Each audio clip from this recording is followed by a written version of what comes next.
Good morning. This presentation is the third in a series dealing with council tax. And council tax, as some viewers may know, applies to the United Kingdom. What this video will demonstrate is all the legal formalities which are not being met by the local councils. And it will show you the statute, or the act if you want to call it that, which they are in direct violation of on a number of points.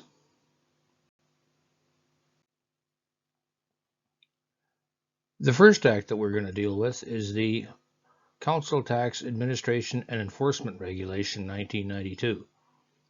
And in this thing it says under point 35, a single liability order may deal with one person and one such amount. Well, what ends up happening is the councils actually release a series of claims, generally under one claim number, basically, and it may deal with 150 to 200 people. And as such, the liability orders are issued in bulk. Now, when it says a summons is issued, it says it has to be dealt with under this regulation, okay? And it says specifically in Form A, Schedule 2, or a form of like effect, or if the court, as the court sees fit. But the problem is that most of these summonses, if not all of them, are actually being issued by the local council, the local municipality, which is in direct violation of this local enforcement regulation. And that is not permitted.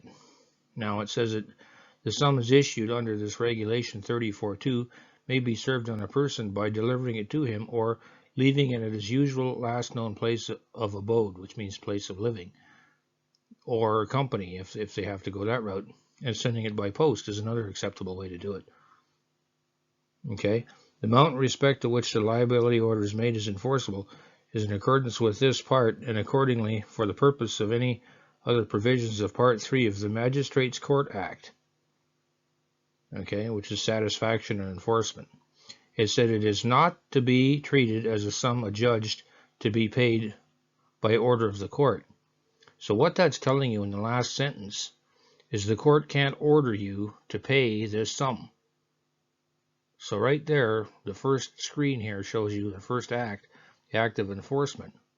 It says not to be treated as a sum adjudged to be paid by the court.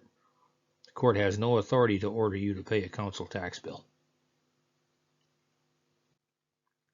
Now, if we check under, again, under the Council Tax and Administration Enforcement Regulation 192, if we check at Part 37, it says where a liability order has been made to the debtor against whom it was made and an individual, the authority which applied for the order may make an order under this regulation to secure payment of any outstanding sum, which is the form part of the amount respect to which the liability order was made. So what the heck does all that mean? An order under this regulation shall be in the form specified, which is what we covered earlier, and contain the matters specified in Schedule 3, and shall remain in force until discharged under Regulation 41 Sub 2, or the whole amount to which it relates to has been paid, whichever by attachment of earnings or otherwise. The authority may serve a copy of the order to the person whom appears to the authority have been the debtor in his employment, and a person on whom it is served has been the debtor in his employment shall comply with it. Well, wait a second. They're applying a statute or an act to somebody that's been employed. So therefore, somebody that's not employed can't be taxed anyway, just under this regulation alone.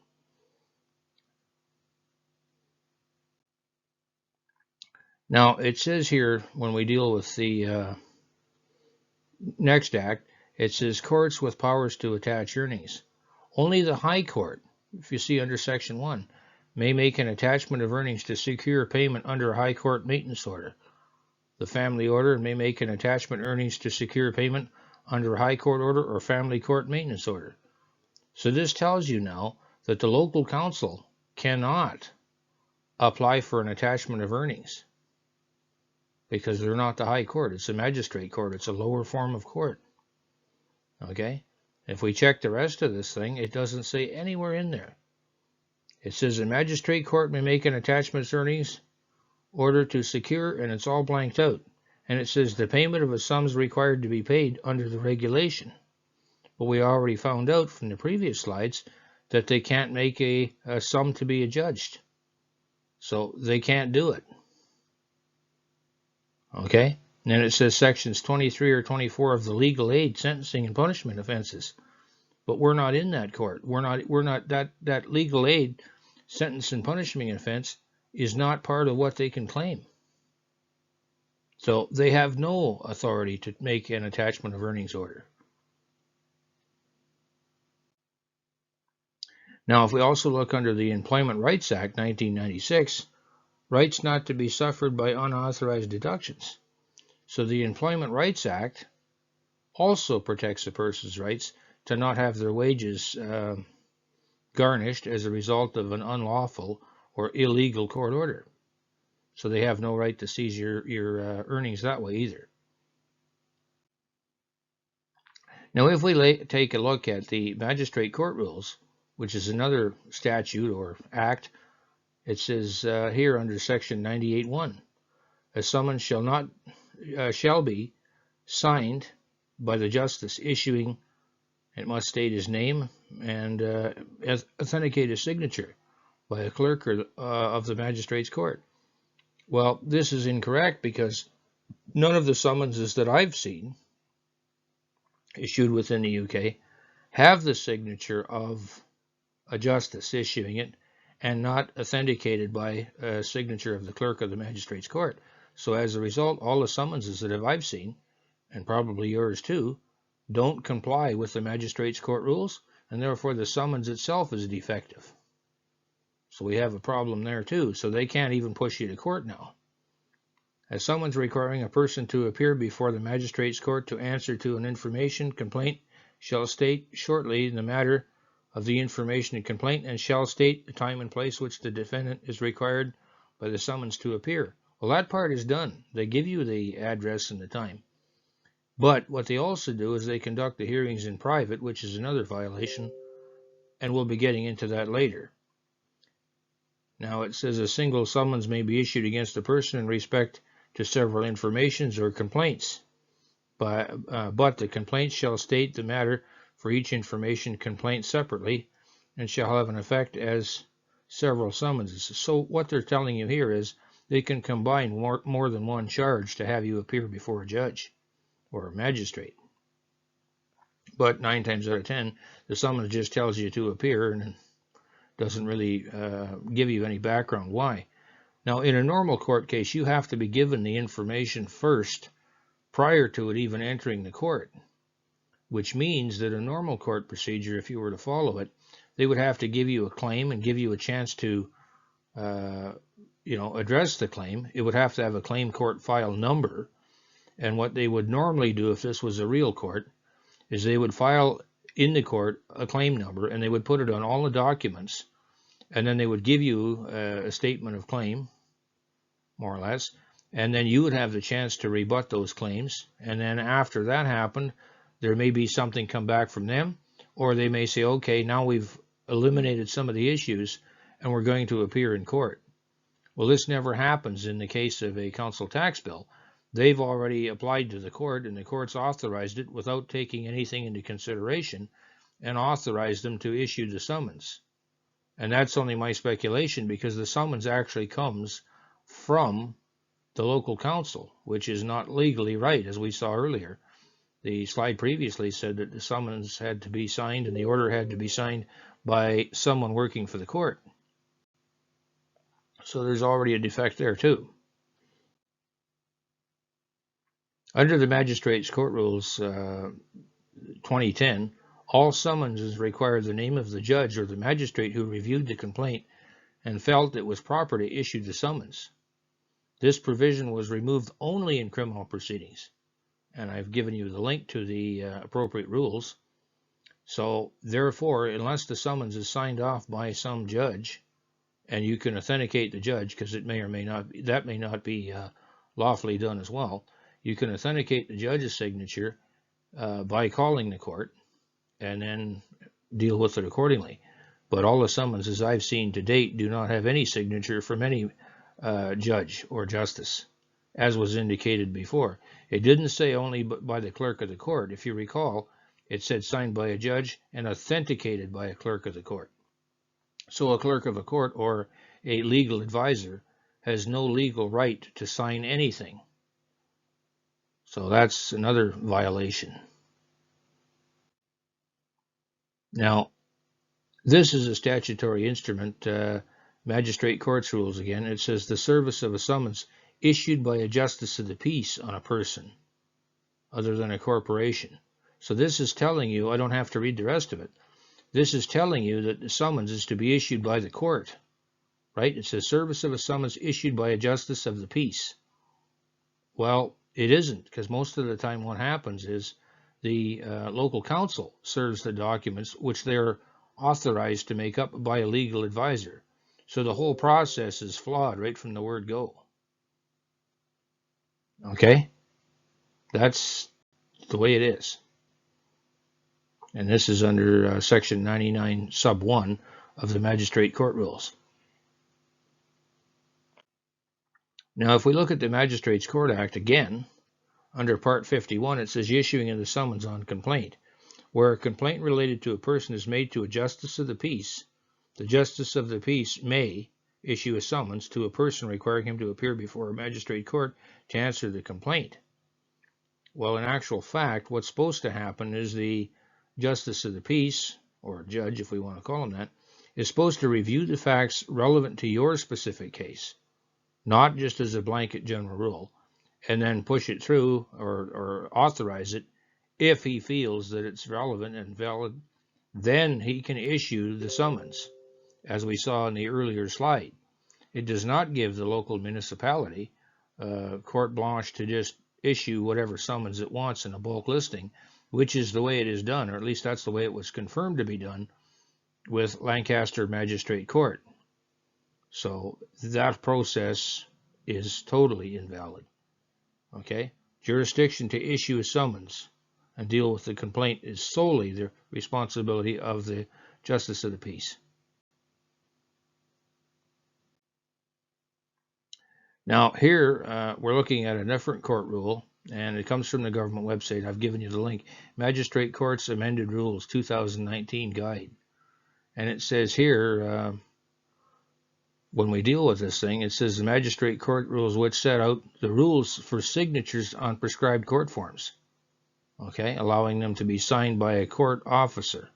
Rule 109 was already limited effect since most court forms were deprescribed in 2001, and all but 4 of the remaining ceased to be in effect following the adoption of the criminal procedure rules. And this again goes back to what I stated earlier, that the only time a signature is not required is under the criminal rules. Okay? So that answers that problem. Now, if we look at the Magistrate Court rules again, we look under Evidence General, Proof of Service, Handwriting, etc. The service on any person of a summons, process notice, or document required authorization to be served in any proceedings before a magistrate court, and the handwriting or seal of justice of the peace or other person on a warrant, summons, notice, process, or document issued, okay, or maybe any such proceedings may be proved by legal proceeding by a document purporting to be a solemn declaration, and it carries on. So it's telling you right there that court documents are supposed to be sealed. They're supposed to have a court seal on it. Well, the summonses don't have a court seal on them that I've seen, and therefore there's another defect in the whole system. Now, if we look at the Magistrates Court Act, Section 57ZC, what this specifically gets into is it says that the court cases are not supposed to be held in public. Okay, the proceedings are to be conducted wholly as video proceedings that the court may direct. But it also goes on further to state that they're not supposed to be totally private. Well, when a court goes on to have a Zoom hearing or a Skype hearing, and no one from the public is engaged in this and can witness this, they can do pretty much what they want, and you have no recourse or no proof of what transpired. So I would then therefore suggest that a person should record their own court case. And in fact, contrary to what they will tell you, you are legally allowed to record your own court case. And we will get into this later on in this presentation. Okay? It is not illegal if you only record your own court case. Okay? That's just the way it is. And unless the court had something to hide, why would they have you or have a problem with you recording your own hearing? As long as you do it unobtrusively. If you're making a bunch of noise and background noise and things making, phones ringing and all this crap, well then yes, they want their hearings to be conducted, kosher. They don't want any undue or unnecessary background noise or interruptions. So just do it quietly, eh? Now, it says here, the general rules, hearings are to be in public, and this is under section 39.2. You can go look this up, but it says in general rule, hearings are to be made public. A hearing may not be held in private, irrespecting the party's consent. So unless you consented to a private hearing, or unless the matter was going to disclose, classified information, matters of national security, or proprietary, intellectual property, or if it was a family case, or a young offender case, or somebody in the witness protection program, there's absolutely no reason that hearings are to be conducted in private. So the very fact that they conduct these hearings over Zoom or Skype or a similar platform makes the whole hearing invalid. Section 35 of the Data Protection Act states disclosures required by law. Okay, so what we can do is we can actually use the Data Protection Act, or if you want to look at it in a different perspective, we can use the Freedom of Information Act to request certain information from the court. Now, I don't get into that in this presentation because this presentation is already quite lengthy. However, I have developed a book which will be available shortly, and it goes into all of the defects, if you will, regarding the issuing of council tax bills, notices, payments, and alike, and also discloses a lot more of your legal rights and remedies, and even provides some general guidelines as far as dealing with documents. But it's far too much to cover in one presentation. Okay. Now it says here, under Section 35 of the Data Protection Act, disclosures required by law or made in connection with the legal proceeding, etc. Personal data is exempt from the non-disclosure provision where the disclosure is required by or under any enactment, by any rule of law or the order of the court. Well, that's a little bit misleading, because if the data that you're requesting is from the court or from the council or from any government agency to which it's your private information, you are the subject. So if you are the subject to a hearing, you have the right to anything that you feel is relevant. Now, you can't ask the judge or the magistrate or anybody their personal private information, but if it's information relative to your case as to what information the council holds on you or stuff like that, or how does the court process your documents, how does the court process securities related to a court case, those types of information is dealing directly with you, so it's your public information, and they have a duty and an obligation to disclose it. If, however, they fail to disclose when you do a FOIA request, that's a fairly serious offense, and you have a legal recourse against that person or that individual. Keep in mind that when you deal with anyone regarding any sort of a contract or a court hearing or anything like that, you're dealing with two separate individuals. As weird as that sounds, you're dealing with a corporation and you're dealing with an individual. Now, if I ask you a simple question, how many cars did General Motors build last year? The answer is none. because General Motors is a fiction. So you may answer, well, I have no idea, a couple million. But the real answer is that those cars were built by people. And the point being here is that you want to get the name of a person, because it's far better to hold a person liable than it is a big corporation. The corporation didn't do you the harm. It's the individual who did something by way of a pen or a pencil or an order or anything like that. That person is liable far more than the corporation. And that person, whoever you address your Freedom of Information request to, is obligated to answer. And if not, they can be held liable in their private capacity. We'll get into private capacity, public capacity in a separate video. I'm trying to emphasize, get the name of a person anytime you deal with legal matters or council tax issues, anything like that. Now, going on further, Magistrates Court Act 1980, Section 98, says the evidence is to be done under oath. So one way that you can start to build a case against the Magistrates Court is make an affidavit. And there's a separate presentation done on affidavits, specifically what they are, roughly how to do them, on my YouTube channel. Any unrebutted affidavit stands as truth in law, and some people would say, okay, well, any unrebutted affidavit stands as truth in commerce. Well, what we must realize is that all court cases are related to commerce. They're always trying to extract some funds from somebody. And that's whether it's a family case, a murder case, or civil case. Doesn't matter. It also says evidence under oath, which means if your court case was conducted without swearing an oath to tell the truth, the whole truth, nothing but the truth, so help you God, that court case has now been conducted inconsistent with the legal requirements of the Crown. And I have a separate video that deals with the Crown and stuff like that. But so if your hearing was not conducted under oath, by each party in that hearing swearing an oath to tell the truth, then that hearing is null and void.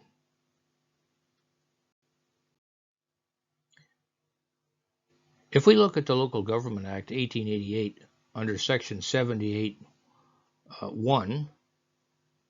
and then we look under the provisions under subsection 2, it says, provided that the transfer of powers and duties enacted by this act shall not authorize any county council or any committee or member thereof, and then it says under C, to exercise any judiciary jurisdiction under the Summary Jurisdictions Act, and then the most important part says, or to perform any judicial business or otherwise as a justice or justice of the peace.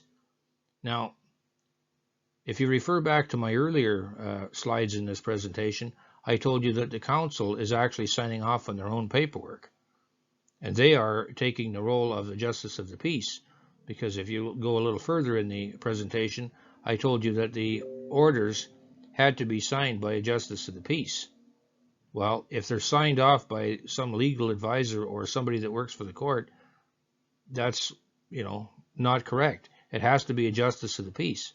If those orders are signed off by somebody working for council, that's even worse.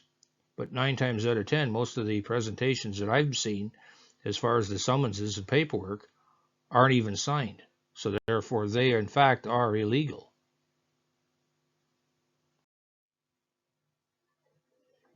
If we look at the Magistrates Court Act again, under Section 53, it says procedure on hearing.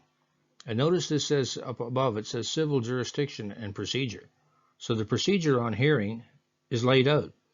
It says on hearing the complaint, the court shall, if the defendant appears, state to him, and I would say him or her, the substance of the complaint. The court, after hearing the evidence and the parties, shall make an order for which the complaint is made or dismiss the complaint. But from everyone I've spoken with, they're never allowed to address the court, because parties is plural. Parties means the claimant, which is the counsel, as well as the defendant. Now it says under number 2, the court, after hearing the evidence and the parties, right? That's both sides, shall make an order for which the complaint made or dismiss the complaint. And then it says where the complaint is for an order on the payment of the sum recoverable, similarly as a civil debt, or for the variation of the rate of any periodical payments ordered by a registrar, the court may, or court to be made for such other matter may be prescribed. The court may make an order with the consent of the defendant without hearing the evidence. So if the defendant gives up and says, yeah, okay, I owe the bill, then they don't bother carrying on any further. However, if you recall, earlier I said that under the counsel, it's not to be a sum adjudged by the court. So the court cannot order you to pay anything. Okay? Now this Magistrates Court Act, I'm applying it in the broad sense, because magistrates courts are not strictly for council tax. So there's a conflict here, but if you go to the specific section that deals with council tax, it says it's not to be a sum adjudged by the court. So the court can't order you to pay a bill. Simple as that, as it relates to council tax. Now, if we look at the Magistrates Court Act again, it says summary trial information and hearing on a complaint. Now, this is the protocol that's supposed to happen in any magistrate court. The fact is that if you're there for council tax, doesn't mean they have a different set of rules. So if we read specifically under section 14, it says on hearing of a complaint, okay, well, they never hear a complaint. They already got a submission, so they don't hear a complaint. They've already drawn the conclusion that you're guilty, okay? And it says anyway, except where the court determined under section 53 sub 3 of the act to make an order in the, with the consent of the defendant without hearing evidence, the complainant shall call evidence and before doing so may address the court. So generally what this means is that the claimant can make what's called an opening remark or an opening statement. And then after he does that or she does that, they're supposed to convey the complaint to the court. Well, that doesn't happen either. Anyway, it says at the conclusion of the evidence, so that indicates now that they're supposed to provide evidence of your liability to pay council tax. But they didn't do that. So the court, again, is now operating unlawfully. So at the conclusion of the evidence, the defendant may address the court whether or not he afterwards calls evidence. So that tells you right there that you're supposed to be able to rebut any claims that were made to you to the magistrate court. But that doesn't happen. At conclusion of the evidence, if any, for the defense, the complainant may call evidence to rebut that evidence. So what that means is the complainant, which means counsel, should be able to rebut any claims that you may make. But they never let you make any complaints or any defense. Then it says under number 4, at the conclusion of the evidence for the defense and the evidence, if any, on the rebuttal for the defendant may address the court if he has not already done so. So just as when we started this, the counsel, being the complainant, was allowed to address the court, you as the defendant are supposed to be allowed to present your evidence and address the court. Now, this is usually called closing arguments. However, this may not be the end of it. If either party may, with the leave of the court, which means permission of the court, address the court a second time, but where the court grants leave to one party, it can't refuse leave to the other party. So if they let the complainant, meaning the counsel, address the court, then you have to be given that same right. If that doesn't happen, okay, where the defendant obtains leave to the court a second time, his second address shall be made before the second address, if any, of the complainant. So they're saying, basically, they want you to stick to the facts and rebut the evidence, and then when the other side rebuts it, you address those ones. We don't go back to the start. But if neither party addresses the court a second time, then either party should be given the chance to make closing statements. The procedure I've outlined here is the same civil procedure that's used in every courtroom, whether it's in Canada, the United States, or here in England. However, as it relates to Magistrates Court, and specifically council tax, this procedure is never followed. Because this procedure is never followed with council tax, again, the hearing is null and void. Magistrates Court Act 1980, Section 115, okay? Binding over to keep the peace and good behavior. What this basically states is the courts are supposed to operate in more or less a civilized manner and not allow one party to attack the other. Things are supposed to be orderly. You people that are in the court are not supposed to be children. Now, many times what happens is the complainant, meaning the counsel, comes into a court hearing and they start attacking somebody and saying they're an opto-pseudo litigant or they're a free man on the land or some other claim like this. And this is what's called an attack on the person. This is not permitted by any court. Courts are supposed to be orderly. So if this happens to you, you have the right to speak out and interrupt this type of proceeding and tell the judge that you want this person held in contempt of court because they're violating Section 115 of the Magistrates Court Act and they're being disorderly and abusive. That's an attack on the person and it's not permitted. If the judge fails to do this for you, then he or she is aiding and abetting criminal activity and in breach of Magistrates Court Act, and you can ask for a new trial if you wish. Magistrates Court Act under Section 1, Criminal Justice and Procedure, issuing a summons to the accused or warrant for his arrest. Notice this is in the criminal side of things.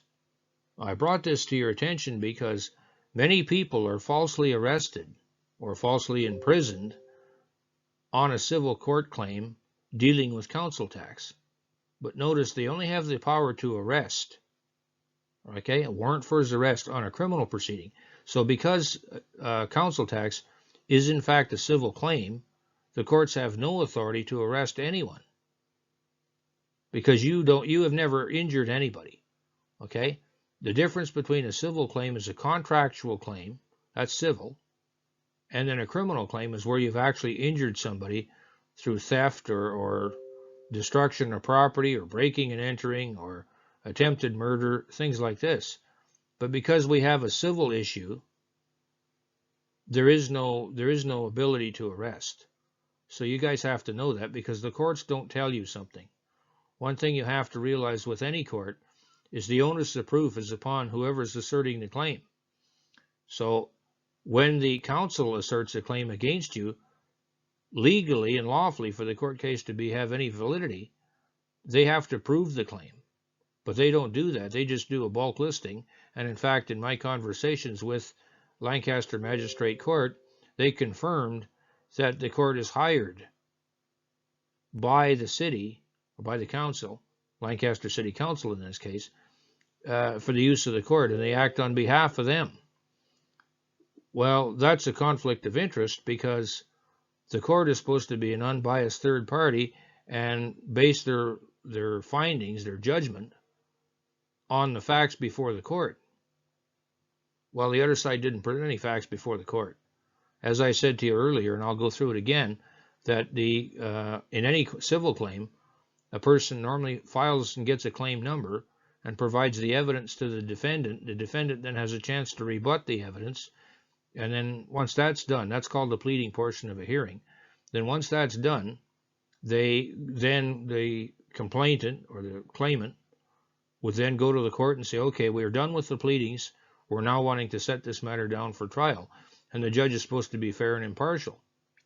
Well, given the fact that the counsel hires the court to do its work for it, and the fact that you file your paperwork with the defendant and not directly with the court, and given the fact that there's no court file number on your statement, this is not a valid hearing. In fact, all counsel hearings are totally 100% invalid, which are conducted in this fashion.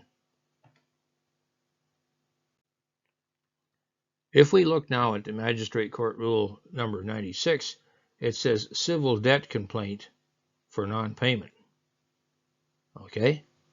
It says right in here, a magistrate court shall not commit any person to prison or other detention in default of a payment of a sum enforceable as a civil debt for want of sufficient goods to satisfy the sum except by an order made on complaint and proof to the satisfaction of the court that any person has or had since the debt on which the sum was adjudged to be paid. I'm not going to read the rest of that, but what that tells you is they're not allowed to commit a person to prison. It's right there in the law. Satisfaction and enforcement under the Magistrates Court Act, Section 96. It also says that they can't do a warrant for control, right? So they cannot come to your property and seize your property, your house, your car, anything. Okay, we can get further into the explanation of each thing, but I'm giving you a general overview. So if somebody's trying to assert this, shove this in their face and tell them you can't collect like that on a civil debt. Now, for anybody being hassled by a bailiff, I would get the name of the bailiff and find out if they're a registered bailiff, and then I would take legal action against them. Now, if we deal with the Magistrates Court Act, again, it says civil jurisdiction and procedure. Now, it says under Section 52, a magistrate court has jurisdiction to hear any complaint. But subsection 1 is subject to the provisions made by any enactment. Now, if you look at the Magistrates Court rules and findings in that, you'll find out the book itself is divided in two different areas, as we've uncovered earlier. There's a criminal element, a criminal side to it, and then there's a civil side, which means the Magistrates Court can't claim that they don't have jurisdiction to hear or address criminal wrongdoing or criminal misactivity. If they claim that, then you can just tell them, well, under Section 52 of the Magistrates Court Act, it states differently, and you can also go to the front of the book, because the criminal section with Magistrates Court is actually the first provisions within the book. Now, one of the problems that we have is that the councils often issue the liability order, which is fraudulent, as we've now uncovered, and then they release your data, your address, your phone number, whatever other private information that they wish to disclose. They'll disclose it to a private bailiff. Duke's bailiff is one such example. And to do so, they're actually violating the Data Protection Act. Okay? It says an act to protect individuals in regarding the processing of personal data. And then it says particular personal data, it carries on. It deals with stuff like disclosing it to private companies and stuff like that. You can read the entire act for yourself, but under Section 2, once they disclose that to a private bailiff, as we've now uncovered, they don't have any legal right to do any sort of collection, because the local councils cannot prove that you have a tax liability. That's the whole crux of it. Every time that you ask for proof, they're always going to say that they have the right to do it under the Local Government Finance Act. But as we now proved, the Magistrates Court Act doesn't operate consistent with the provisions of the Magistrate Court rules, and therefore any and all judgments that are rendered with these violations in place is in fact a null and void court case. Now, if we look under the Data Protection Act 2018, under Section 35, it talks again about the principles dealing with personal data. So again, it affirms that the local council is violating the Data Protection Act. And also, when you deal with the bailiffs, sometimes they get a little overzealous and they start talking and disclosing private information. And then at a later date, they'll want to know your bank account number, or the court may request your bank account number or request your address or anything like this. Do not give this information to them, because what they will do, the court will do it, or the bailiffs will use the information if you give it to them, and they will try to apply to the court for an order which will be a deduction of earnings, which is also unlawful, and we'll get into that a little bit later. So anybody dealing with this, I suggest you look at the Data Protection Act, specifically under Section 35. Now, we're again still in the Data Protection Act, and I just included the last part of that subsection. And it says sensitive processing means processing of personal data, dealing with racial and ethnic origins, political opinions, religion, belief under union membership, processing biometric data, which is also illegal, identified by the individual, processing data for concerning health, processing data concerning an individual's sex life or sexual orientation. Most of that doesn't apply to what we're doing, but when they give out other private information, then such as your address or your unlisted phone number or stuff like this, that's not permitted. The only reason I've included the last of this section was so that it was complete. Now, under the Data Protection Act, Section 167, is an application data subject. A court is satisfied that there has been an infringement of the data subject's rights under the data protection legislation. They're permitted to help you.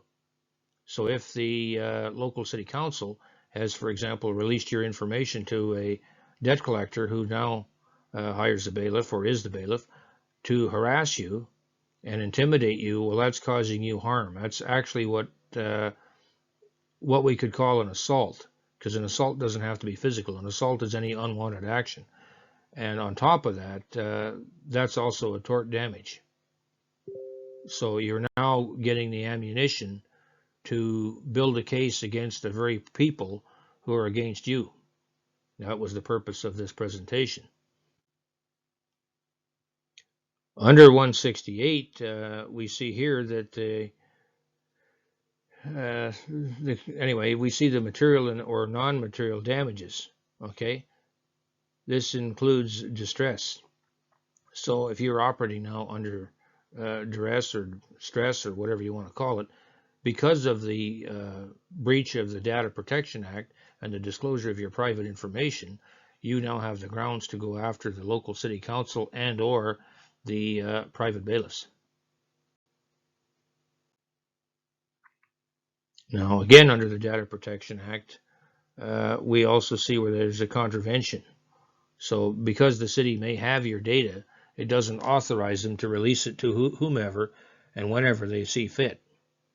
Okay, a person who suffers damages by reason of a contravention of this here act does in fact have legal recourse, and this is legislation. So again, I'm asserting that you have the right to protect yourself. Now, if the council or the court undoubtedly gives out your information, which they usually do in the event of non-payment, the person or company that gets this information is unlawfully obtaining it. They're unlawfully obtaining your private data. And if they use that data to then try and seize your vehicle or harass you or visit you unwanted or whatever, you have a recourse now against that private bailiff, because they now know, or they will if you follow my protocol, which is outlined in the book, they will then know that they're breaking the law. And so ignorance of the law is no excuse is a common legal maxim. Now, that's an arguable point, because if a person doesn't know they're breaking the law and doesn't have criminal intent, then they're not breaking the law as far as they're concerned, and the court would have some sort of leniency towards them. However, if you were to write a letter clearly outlining the deficiencies within the court system and within the proceedings and how it's a violation of your rights or whichever that you wish to assert, and they knowingly do it anyway, this ignorance of the law excuse that they're going to try and come up with doesn't hold any scrutiny, right? Because you've told them. If we go back to the local council tax administration enforcement regulation, under Section 35, it says a single liability order may deal with one person and the amount claimed. it carries on. The summons issued under Section 34(2) may be served on a person by delivering it to him, by leaving it at his usual place of business, and goes on and so forth. But in the above paragraph, above this, it says under Form A, Schedule 2. Well, all the summonses and things I've seen end up with what's called a notice of liability order, and may in fact come up with a summons. However, they never issue an actual court order. Okay, and the reason this has been brought up a second time is because you'll get a notice of tax liability, which is a demand. It's not a true bill, and we'll get into that in a few minutes. And when you ask the court for an actual order from the court, with like a stamped court order, they won't produce it. And so therefore, because they won't produce it, you're not obligated to pay it. Right? It's a non-valid order. It's a notice of order, a notice of liability, really. Now, if we look under Magistrate Court Rules, again, Section 66, it says the clerk of every magistrate court shall keep a register in which there shall be, and it lists all what they're supposed to have. So they're supposed to have a list of the evidence that's been used against you, right? In other words, the filings from the complainant, and they should have the memorandum of entry, which is where it was entered into the court, the actual logbook, if you will. And they should also have a copy of the court order or any documents that you filed in the court in your defense.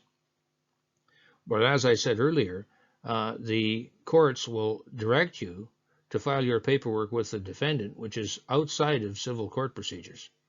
I didn't get into that in this presentation, but it's well outside civil court procedures.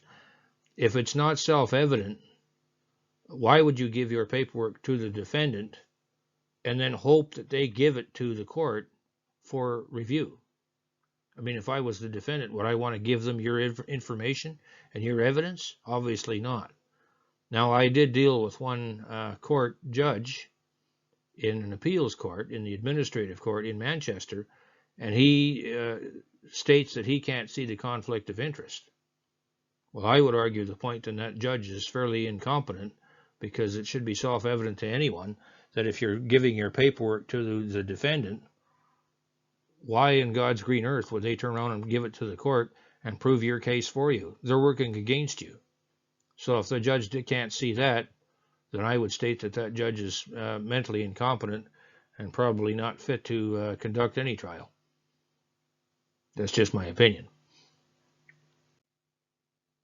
Now, because the local council is trying to force you to pay money, okay, they are technically actually committing an offense under the Modern Slavery Act.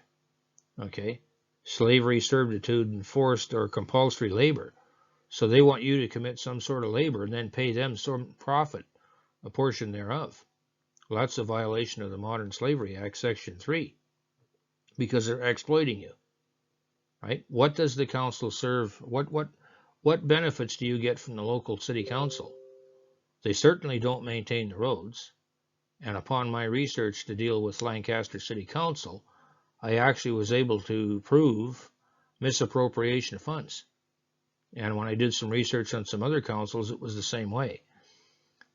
If one wants to make the argument, and we all know now that there was a certain medical procedure enforced in 2019, and they were purporting it to be safe, and we now know that that is vastly unsafe for majority of the population, and yet they mandated, which they can't legally do, that people wear masks and everything else. People were discriminated against. Businesses lost a significant amount of revenue. Some businesses and companies went out of business. And now they're pushing in the ULEZ, which is the ultra-low emission zones. That's against the people. And we'll get into that in a couple of slides down the way here. They're doing a number of things that are not in people's best interests. If they were really worried about the emissions, they would do something about the geoengineering and the stuff that's being sprayed out of the back ends of airplanes and has been for the last 20 years. Now, again, if we look at the Modern Slavery Act, again, it says here, which involves the commission by him or by another person. So one is aiding and abetting the other one, right? That's what that comes down to. So you'll have to do a little bit of research into the Modern Slavery Act, but I'm pointing out where it's an offense. Okay. If we look at the Modern Slavery Act 2015, it outlines some penalties upon conviction of indictment, imprisonment for life.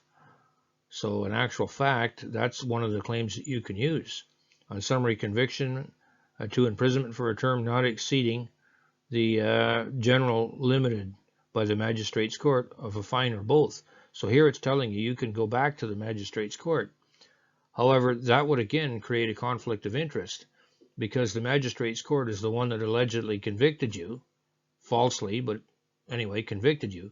So if you honestly think you're going to go back into that same Magistrates Court and have them admit that they're shafting the general public when they push this council tax through, I got a bridge to sell you in Tahiti, because it's not going to happen. Okay? So you can take that for what it's worth. And it also says under B, it says summary conviction on imprisonment for a term not exceeding the general limits in the Magistrates Court, or a fine or both. And above it, it says not exceeding 10 years. So the point is that the Modern Slavery Act can be enforced by a magistrate court, but that also means it can be enforced in any court that's higher than a magistrate's court. And due to the conflict of interest with the magistrate's court, who administers all these fraudulent court things on behalf of the council tax, I would argue the point that you have the right to go to a higher court. Now, for those of you that have viewed my primary legislation video, some of this will be a rerun. But for those of you that didn't, I want to bring a couple things to your attention. This thing, the Bill of Rights 1688, is what I call primary legislation, and it's the basic building blocks for any legal argument, as I've said before. It says this is an act declaring the rights and liberties of the subjects and settling the succession of the crown. And you notice crown is spelled C-R-O-W-N-E. That crown is the monarch. It's the queen, okay, which is a private corporation, and we won't get into that. But it also says where the lords spiritual and temporal and commons assembled at Westminster, lawfully and fully and freely representing the estates of the people of the realm. It says, I'll repeat, okay, freely representing all the estates of the people of the realm.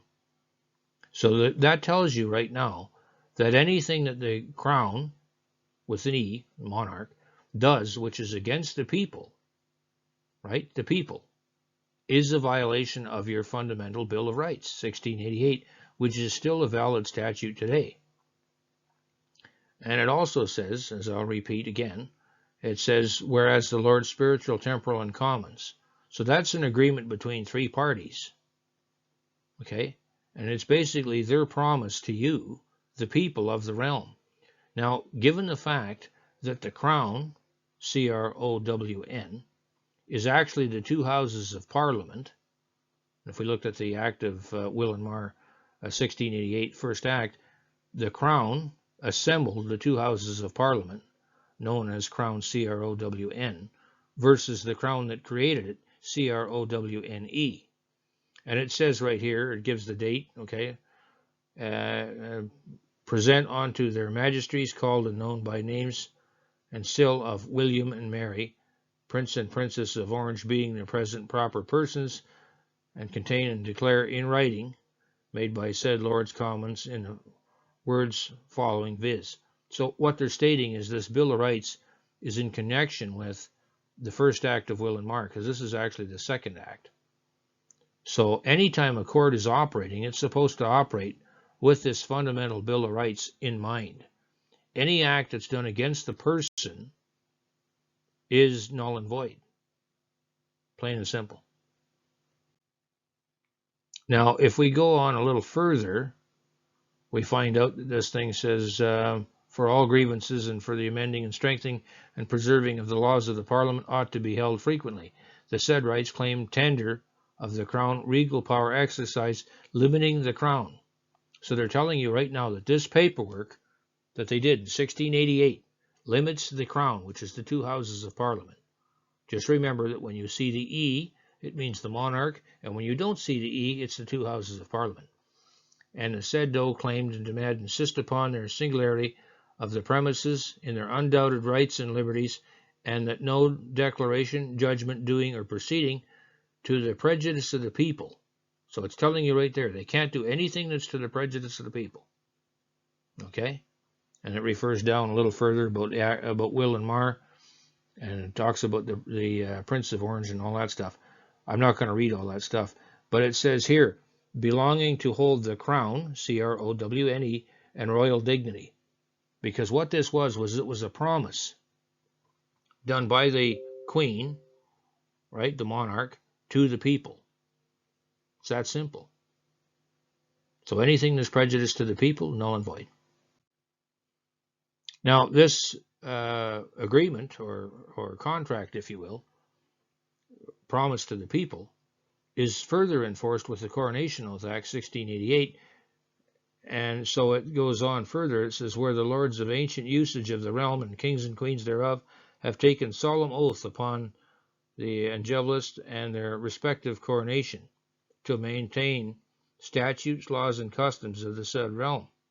So they're telling you in this Coronation Oath Act that every future king or queen who takes the position of the crown, C-R-O-W-N-E, is to administer the laws basically the same as the guy before him. Okay? So it says right there in the last line, it says, of this realm, to them respectively, administered at the time of their and every other coronation. So this indicates now that everyone that takes the crown must swear the coronation oath. So it can't get any clearer than that. Now, because there was a little bit of discrepancy in the way the crown was operating, okay, they enacted the Act of Settlement, okay, 1700, so a few years later, okay, and it says where the laws of England are the birthright of the people thereof.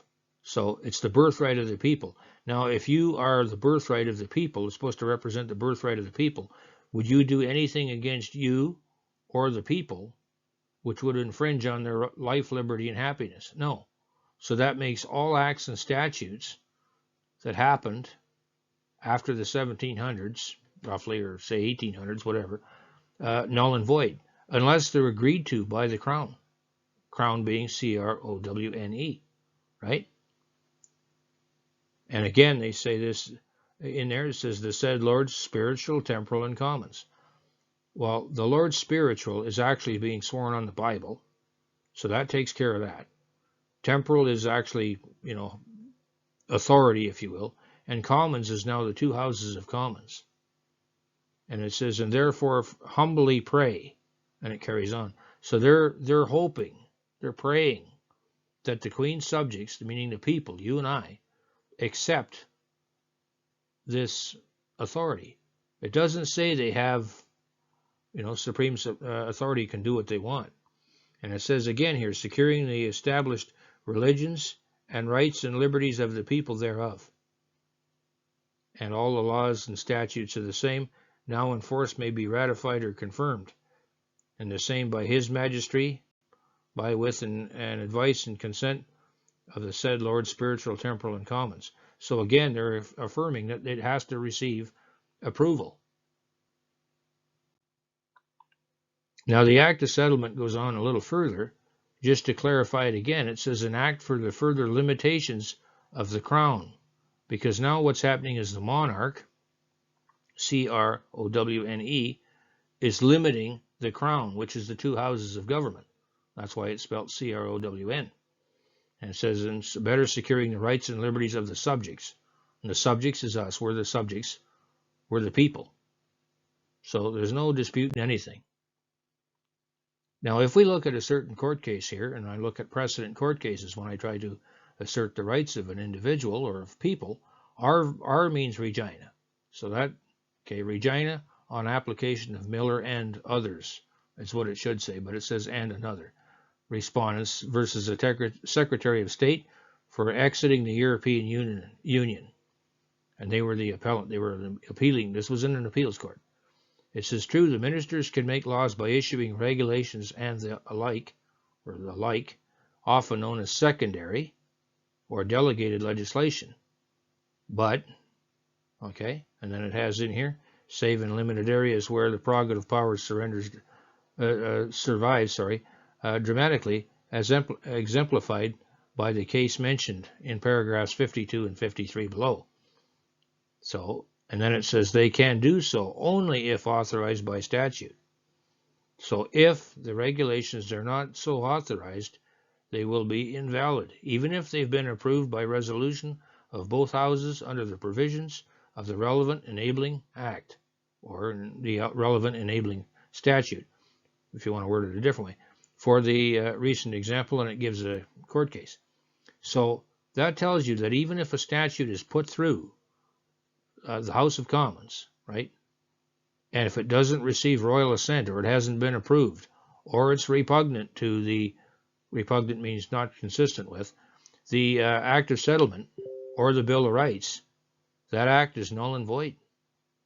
And this is a fairly recent court case. Now, I have done a separate video that actually addresses many of the points within this court case. And there's many, many points in there which a person can use to assert their rights. Now, some might say, well, the Crown says it has immunity. But if you notice how this is spelled, C-R-O-W-N, Crown Proceedings Act, means the two houses of Parliament, or two houses of government. And it says an act to amend the laws relating to civil liberties of the rights of the Crown and to the civil proceedings by and against the Crown, to amend the laws relating to civil liberties of persons other than the Crown. So those persons are you and I. So those persons now have a legal right, or a legal remedy, if you will, to address the Crown when it does things that are involving the affairs of the property of the Crown or the property of you. And your property is not limited to physical property. It also includes your finances. Okay? So that tells you now that a person does have a remedy under the Crown, or by the Crown. However, this again creates a conflict of interest in that the Crown, which is the two houses of Parliament, also can and do control the legal system or the judiciary within the United Kingdom. So this creates a conflict of interest. We have a remedy for that, but just know if they say, well, the Crown has sovereign immunity, the Crown that they're referring to is C-R-O-W-N-E, meaning the monarch, not the Crown being the two houses of Parliament. Why did they make something spell Crown, C-R-O-W-N, and C-R-O-W-N-E? Because they're trying to hide something. Why else would they do it? If we look at the Crown Proceedings Act again a little further, it says liability under Section 2, liability of the Crown in tort. Well, we can do a separate presentation on tort damages, and we will discuss what tort damages really truly are at the end of this hearing, at the end of this presentation.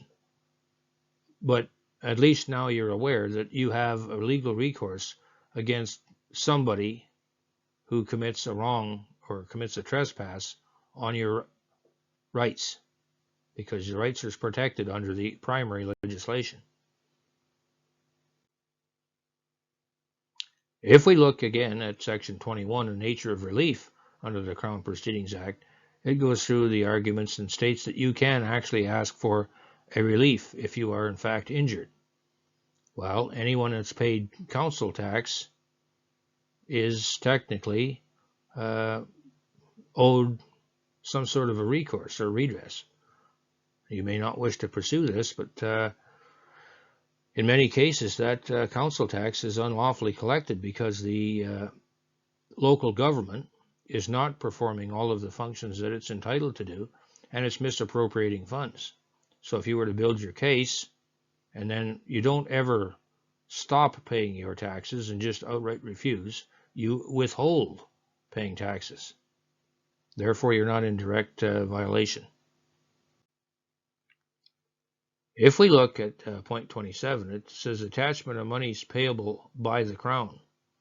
So this again asserts that the Crown does have some sort of an obligation to pay somebody who has had their rights infringed upon. You can read the appropriate section yourself. And again, it's under the Crown Proceedings Act, Section 27. Now, this attachment of monies payable by the Crown, if you read into it a little further, says that you hold an individual liable. Okay? This is where it goes back to where I stated earlier, where you want to get somebody's name, because that person has a public liability bond, which means an insurance policy, and if they screw up, you can notify that insurance company or bondholder of this infraction, and they will go to bat for you because they don't want to pay the claim out. It also means that they're going to try and defend against the claim. But this way you're holding somebody specific accountable. You can't really hold a corporation accountable because a corporation can't come to court. Corporation is a fiction. And a fiction needs a living, breathing individual to perform its function. As I said earlier, how many cars did General Motors make last year? The answer is none. The people made the vehicles on behalf of the corporation. This is again why you want to get the person's name. Now, if we look here under the Crown Proceedings Act, Section 35, it says rules of the court, and you can read through the appropriate rules of the court, and shall include the powers to make rules for the purpose of giving effect to the provisions of the Act. So they're telling you the court is obligated now to follow this Crown Proceedings Act. If people desire, I can go through specifically each specific act, but I'm trying to build a general argument to assist the people dealing with council tax. This is the second part of that paragraph. I've included it just so it's complete. Now, if I go to the Crown Proceedings Act, Section 27, attachment of monies payable by the Crown, that again repeats what I said earlier. If we go to Section 24, it says interest on debts and damages and costs, again indicating that the Crown is in fact liable for paying you interest, especially if you've been injured and haven't received compensation over several months or possibly several years. And also, if you read here under Section 24 sub 3, it says Section 35A of the Crown Senior Courts Act 1981. So write that down because we need the Senior Courts Act. We're going to deal with Senior Courts Act very quickly here. And it says Section 69 of the County Courts Act, and then it talks about powers of the High Court. If we refer to the Council Tax Administration and Enforcement Regulation 1982, it says here in the first paragraph, the Secretary of State for the Environment as respects to England and the Secretary of State of Wales. So it's telling you here that this act can in fact be implied in two different locations. That's pretty much what it gets down to.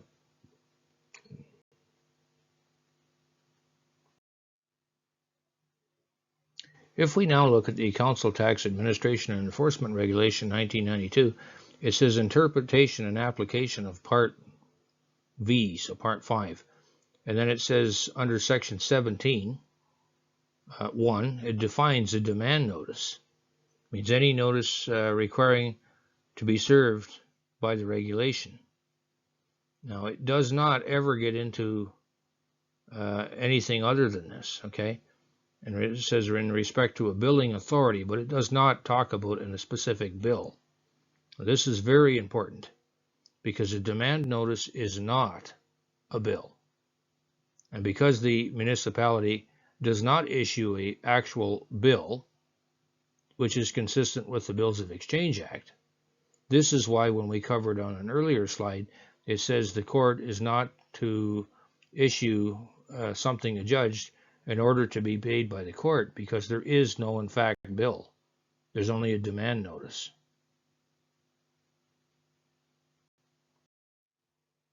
If we look at the Council Tax Administration and Enforcement Regulation, section 18, it says the requirements for a demand notice.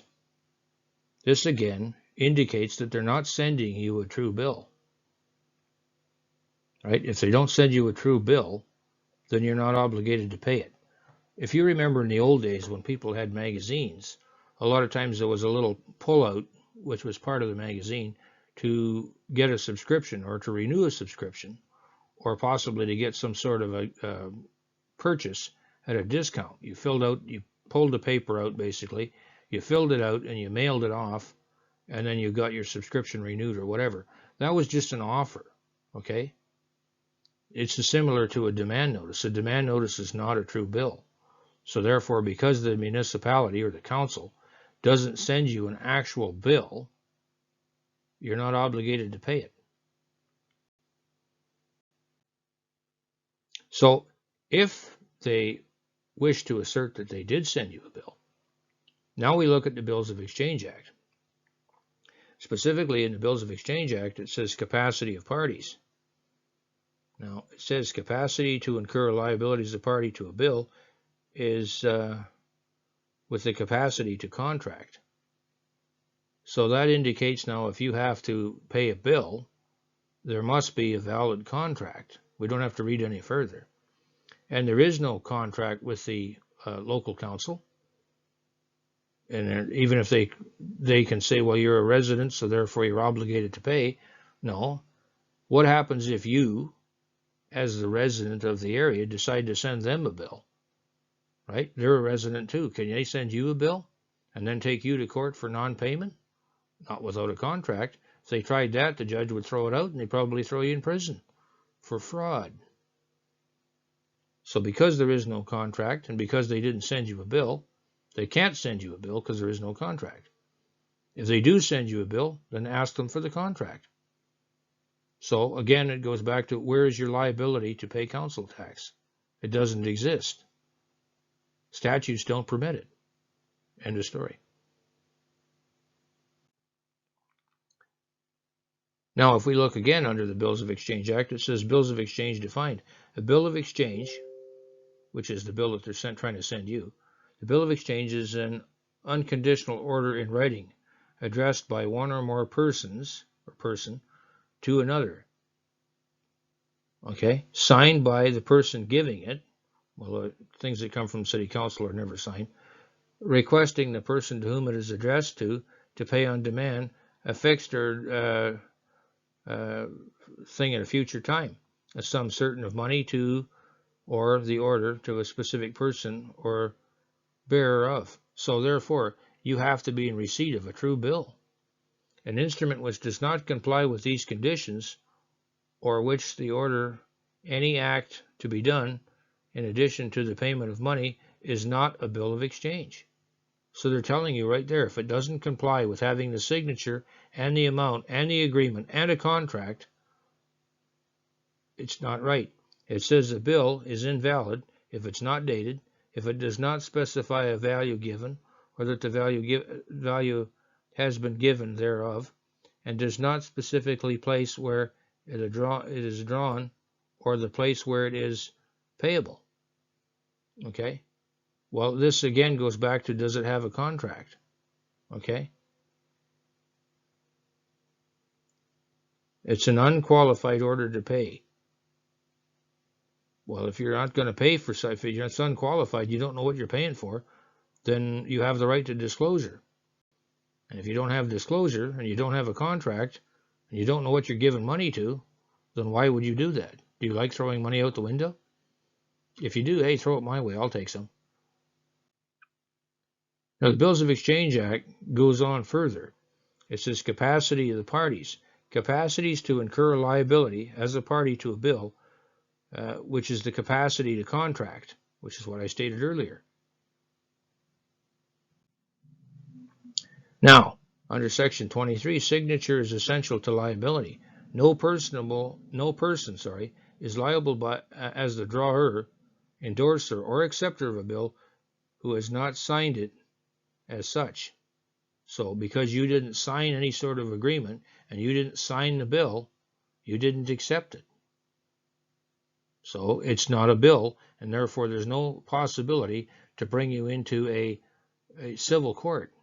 And the Magistrates Court is one of two things. It's either civil or criminal.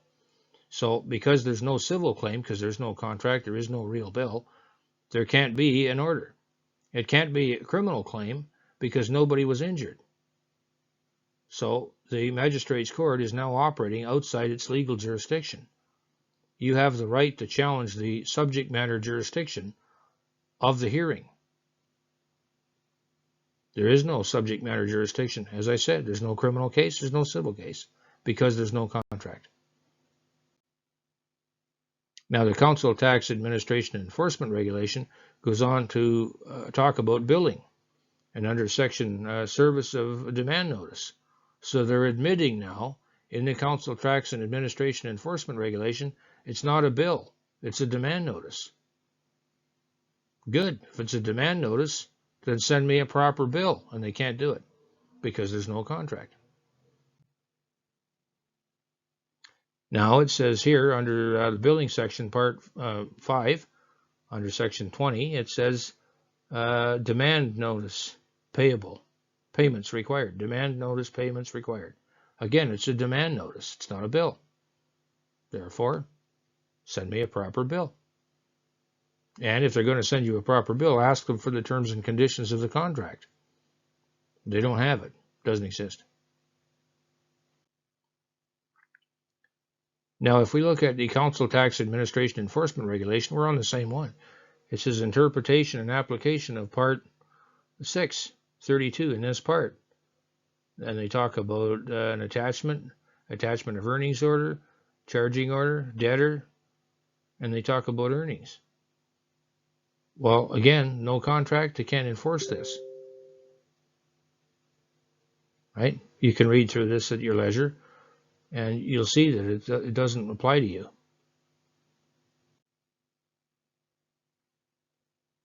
Now, it says here under section 34, it says when an amount which has fallen due in respect to 23 sub 3 or 23 sub 4, wholly in part, they're going to try and apply for an enforcement action. But as we've already covered, there's too many violations within how the court conducts itself. And again, there's no contract, and there is no true bill. So that's why they can't really collect on it.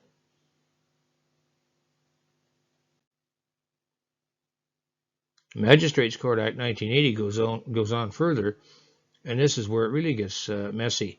Under section 101 of the Magistrates Court Act, it says witnesses and evidence.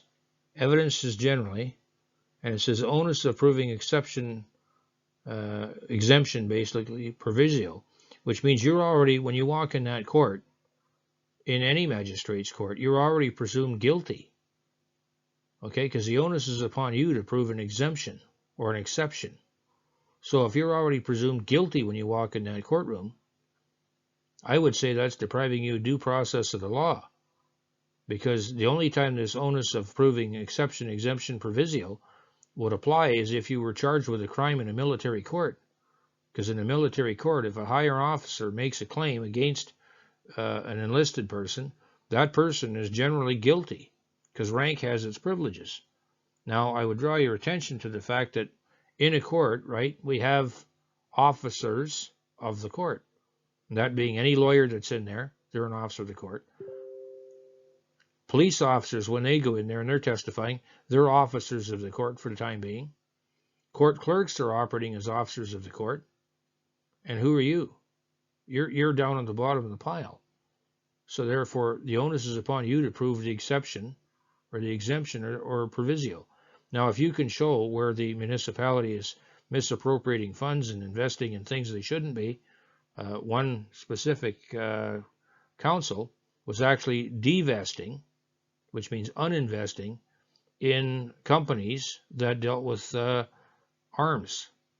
And I'm talking specifically military arms. Well, that in fact is a violation of the UN Convention, the UN Charter, and it says right in there they're supposed to have, try to maintain the peace and not use armed forces. So every country now that's using armed forces and or providing weapons to aid someone in the act of war is actually violating the UN Charter, and therefore if you financially back such an activity, you're just as guilty as the party that's doing it, right? Because you're aiding and abetting criminal activity. Well, I would argue the point that the court is aiding and abetting criminal activity as it relates to council tax and the enforcement thereof. That's only my opinion, but my opinion is for whatever it is. Now, because the documents that are presented in court and pushed through the court are in fact not real documents. They may look real, they may feel real, but they don't have a court file number. They don't have a court seal. They weren't signed by a justice of the peace. They weren't endorsed by a clerk of the court to verify the signature of the justice of the peace. And the justice of the peace did not take into account any extenuating circumstances as to why you may not have paid the council tax. In fact, has probably never even reviewed anything to do with your council tax bill, because as I said earlier, those are submitted in bulk by software, so it's emailed or electronically transferred, if you want to call it that way, to the court, and therefore it's an impossibility that they've reviewed each and every case. In one particular case that I was involved with, the legal advisor stated that there was 700 and some odd cases to go through, and if they were going to do those in one day, it would leave less than 1 or 2 minutes to give anyone a chance to present their case. And that's not taking into account lunch breaks or anything else. So therefore, it's a physical impossibility that those people got a fair trial. It's also a physical impossibility that the Justice of the Peace reviewed the case file and based on its merits determined that the action being taken by the council was in fact justified. So now we have a fraudulent summons, we have a notice of liability, we don't have a court order, and they've attempted to use this and probably hired some private bailiff to try and enforce this. So that's for a false statutory declaration, because it's a statute they're relying on, and the statements that are made in the court are not done under oath, so that's more perjury. And then they issue the paperwork and they disclose your private data to a third party. Well, that's also perjury because there was no basis for the claim. And then that party, whoever they are, some bailiff, uses this private information to try and extract funds from you, and in some cases steals your vehicle, seizes your vehicle, which is another act of perjury. And in fact, there was no court order issued by the court.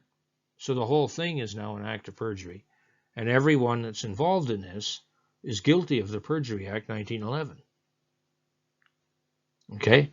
And it says right in there, they shall be guilty of a misdemeanor and shall be liable on conviction thereof on indictment to imprisonment.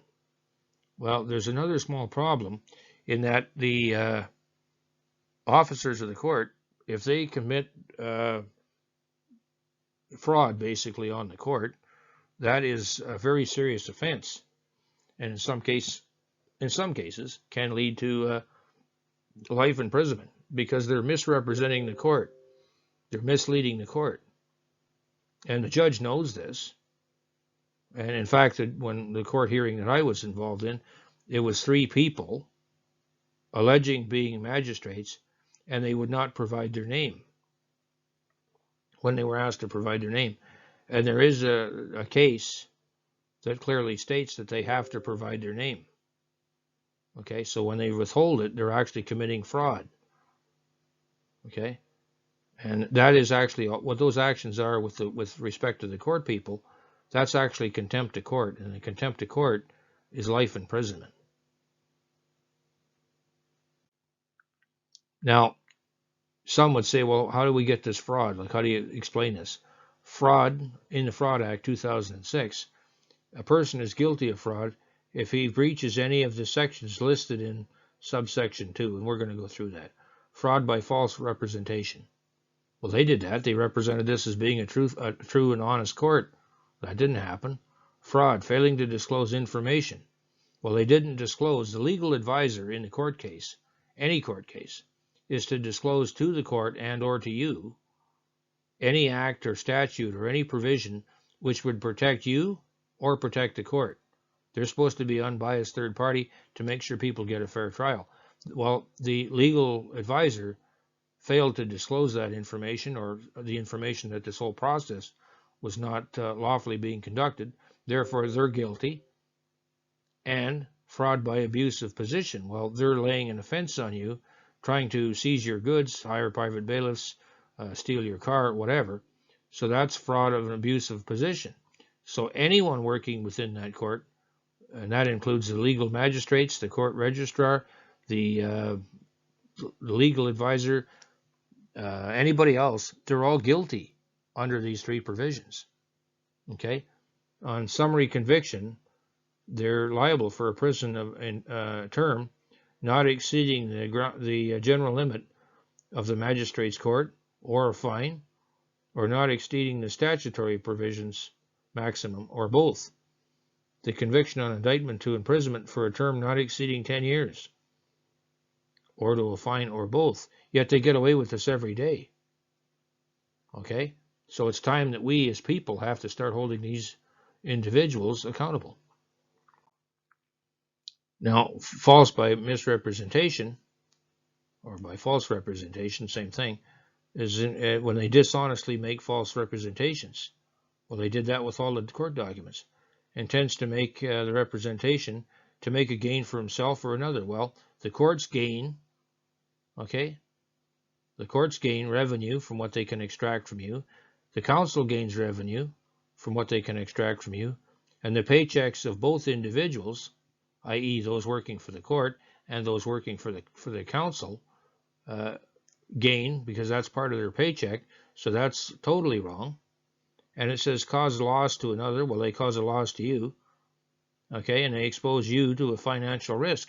Maybe you're subject to false imprisonment, or maybe you're subject to a hefty penalty, and as a result you lose your automobile or your car, or it causes havoc with your personal life. So false representation, I believe, has now been established. And it says facts of law, including representation to the state of mind of the person making the representation or any other person. Well, it's an attempt to alter your way of thinking, and if they don't have sound mind and body to be making these claims, then they're unfit for duty and they shouldn't be in the court. So obviously the fraud was being applied against you, not them. Now, if we look at Fraud Act 2006, Part 3, fraud by failing to disclose information. Well, we've already gone through dishonestly fails to disclose to another person information which he is under a legal duty to disclose, and intends by failing to disclose this information to make a gain for himself or another. We've already covered that. Fraud by abuse of position. Well, these people are supposed to represent the primary legislation, that is the subjects, okay, the people, and they're not doing that. They're taking a different approach when the local city council hires the court to do its work for it, and that was admitted on a phone call. Okay, so they're using the court, which is an abusive process, because they're denying you, the individual, at the right to a fair and equitable trial. And it also talks in here under the Fraud Act, under Section 5, references the gain or loss under Sections 2 or 4, which we've already covered, and they're to be read in accordance with this section, and extends only to gain or lost money or other property. Well, they're intending to take your money and or property, so therefore they're liable under that too. Now, if we take a look at Section 6, possessions of articles for use in fraud.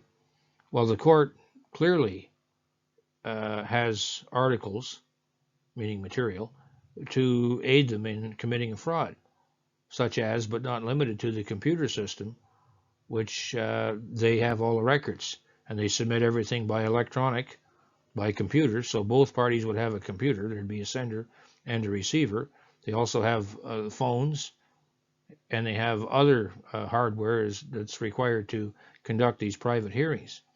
Well, all those pieces of hardware, if you will, they should all be seized to prevent such unlawful activity in the future. And that would be taken up in a court case against the local council and or the magistrates court in your particular area. Fraud goes on further under Section 7. It says making or supplying articles for use in frauds. Well, the council administers their own summonses, which is unlawful, but that's an article, right? It makes the summons, so it makes an article appearing to be a summons, even though it's not, and that's making articles for use in fraud. As we adapt it here, it says a person is guilty of an offense if he makes, adapts, supplies, or offers to supply any article. Well, the courts are also guilty of some of this too, right? Knowing that it is designed or adapted to use in the course of in connection with a fraud. Well, all those summonses and the envelopes and the fact that it says HM Courts and Tribunal Services would indicate part of it comes from the court. So they're both equally aiding and abetting one another. Now, lastly, article for this purpose, under 6 and 7, the provisions of listing subsection 2 as far as it relates to articles for use in the course of connection with the fraud. Well, the entire whole court process, all their paperwork, it's all fraud, okay? As we've now covered up, or uncovered in this case. The provisions under section 17b, none of that stuff applies to us. So section 2 doesn't specifically apply. Now under section 9, participating in fraudulent business carried on by the sale or trade, etc. Well, what you must realize is that every court case has securities and bonds and things attached to which the court makes money. So the more people they can haul through the, I call it meat grinder, court system, the more money they make, especially if you pay them. So they're both participating in business, because it is a for-profit business, and carrying on with this sale or trade, etc. Okay, well, it should be self-explanatory. Now, if the court, as I said earlier, is hired by the local council, so the local council is obtaining services dishonestly because the whole conduct of the court is not done right, and because the court is supposed to be done through a justice of the peace, but we'll just, for argument's sake, say that it's done through the magistrates. The magistrates are getting paperwork from the council, and then the magistrates are aiding and abetting the criminal activity, so they're obtaining that paperwork or that service dishonestly. So they're both guilty. Okay? A person obtains a service in breach of this substance if, and it carries on, made available on the basis on payment has been or been withheld or will be made in respect to them.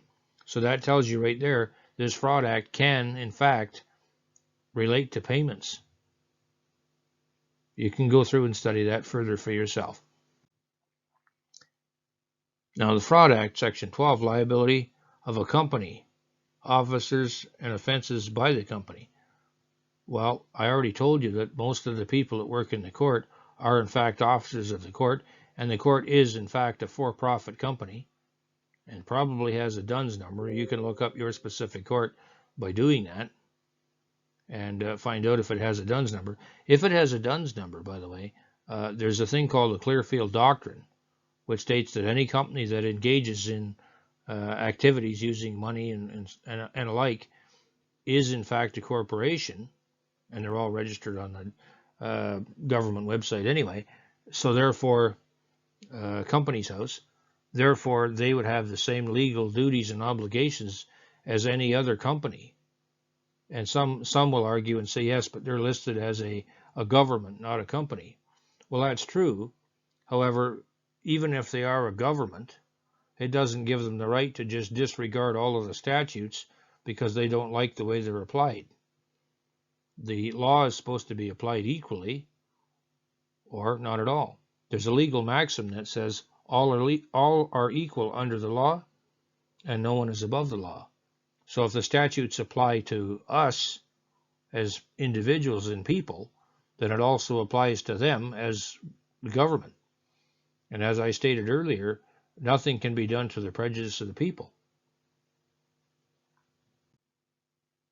Now, this Union of Scotland Act states that we're supposed to have trade, navigation, and other rights. It says all the subjects of the Union of the United Kingdom, basically, and of Great Britain shall from and after the Union have full freedom of intercourse, of trade and navigation to and from a port and place which said United Kingdom and the dominions basically have belonging there, and then the commission of all other rights and privileges and advantages which do or may belong to the subjects of either kingdom, except where otherwise expressly agreed by the article.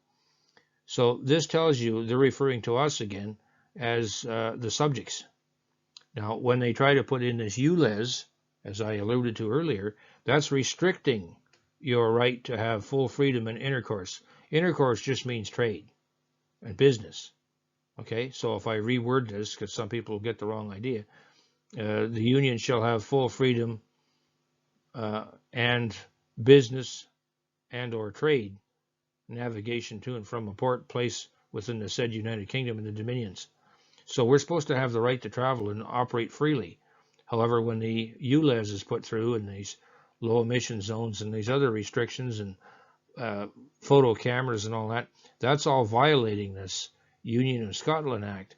And because your local council is doing this, they're operating inconsistent with, the Act of Settlement 1700, protecting these subjects' rights. Because of this, now, if you're financially supporting this in a council tax payment, you're financing your own demise. Now, earlier I said you might want to remember the Senior Courts Act, because this is fairly important. The Senior Courts Act, 1981, subject to the provisions of this or any other act, the court exercising jurisdiction in England and Wales in any civil case or matter shall continue to administer law and equity on the basis that whenever there is a conflict or variation between the rules of equity, the rules of common law with reference to the same matter, the rules of equity shall prevail. So what that's telling you is if there's a conflict between common law, which means your basic rights, and the law of equity, equity prevails.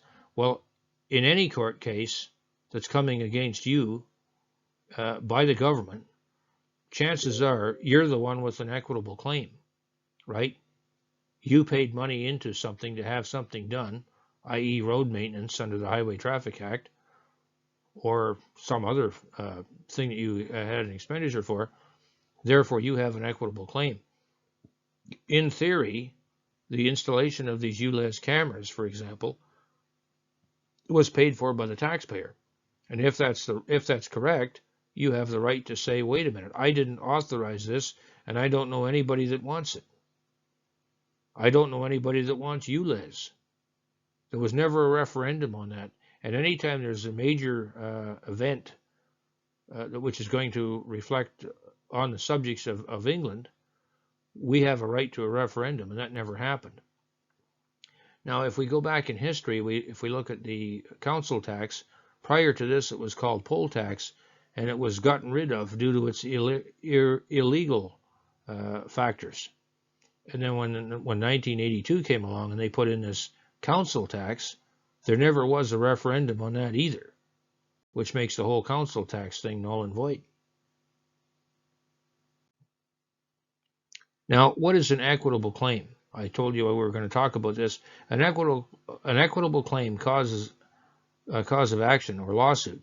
In equity is very similar to a tort, except that usually the remedy involved is granting a court order for the losing defendant to actually do something.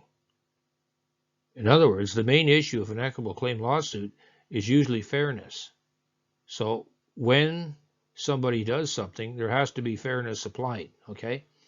You can't just have a court system that's all one way because it benefits the government or local council. When one person is forced to pay a debt that someone else should have rightfully paid, this kind of unfair treatment, the law recognizes, and the out-of-pocket plaintiff can sue for unjust enrichment or the unjust defendant. The equitable claim, therefore, could be placed against you because the courts and or councils have used the revenue generated from these fraudulent court claims in some other manner other than which was beneficial to everyone. Okay? This happens frequently, and nobody does anything about it.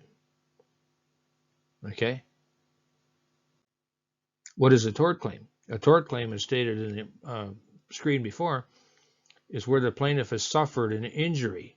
And an injury doesn't mean you're bleeding. It just means that you were assaulted in some fashion, deprived of a right, for example, as a result of the defendant violating some right that we as society recognize. Well, that goes back to the Bill of Rights and everything I discussed earlier, either explicitly in law or implicitly as part of an ancient common law right, which was inherited from England when we became a nation and or a state. This goes back to the Bill of Rights.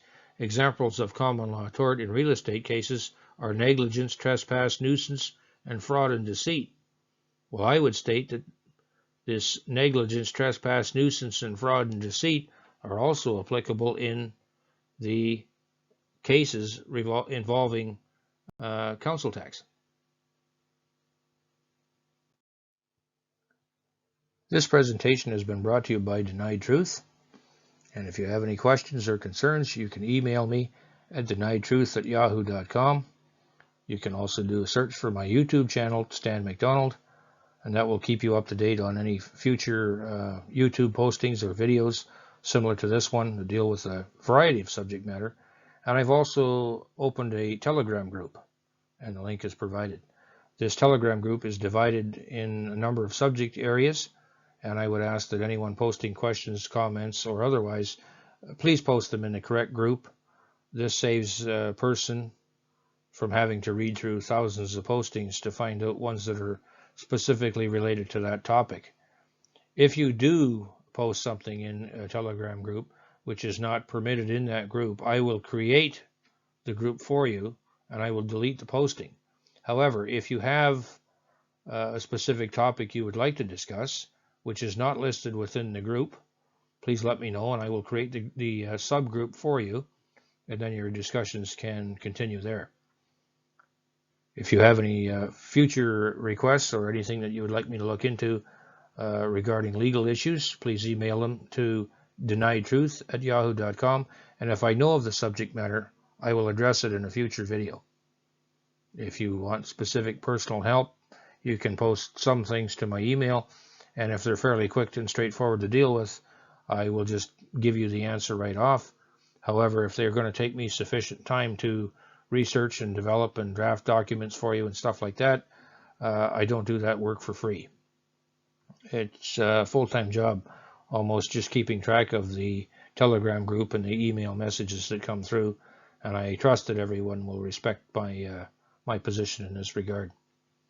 I look forward to bringing you future presentations, and I hope you found this useful, and you can use the information presented here to help defeat council tax. Thank you for your time. Have a good day.